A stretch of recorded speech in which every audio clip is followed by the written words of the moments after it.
വൻ പ്രതീക്ഷയോടെ വന്ന ന്യൂട്ടൻസ് ടീം കലക്ടർ ഫ്രീസ് ചെയ്ത എല്ലാ പണവും ട്രഷറിയിലേക്ക് മാറ്റാൻ ഉത്തരവ് വന്നതോടുകൂടി എന്താണ് ചെയ്യേണ്ടത് എന്നറിയാതെ പകച്ചു നിൽക്കുകയാണ്.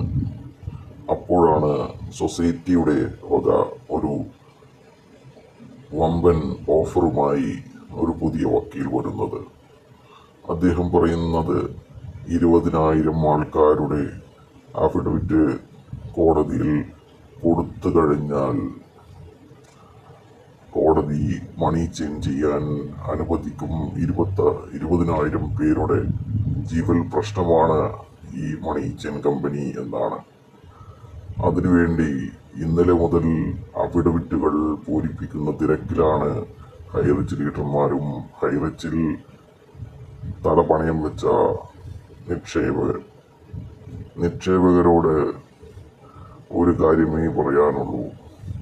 നിങ്ങൾ ഇതിനു വേണ്ടി ചെലവാക്കുന്ന പൈസയും ഒരുപക്ഷെ നിങ്ങൾക്ക് 2 രൂപ മാത്രമേ ചെലവ് വരൂ.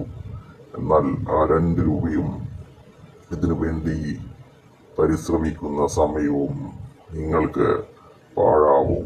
അത് 100% ഉറപ്പാണ്.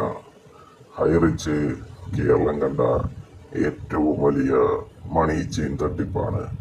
അത് ഒരിക്കലും തിരിച്ചു വരില്ല.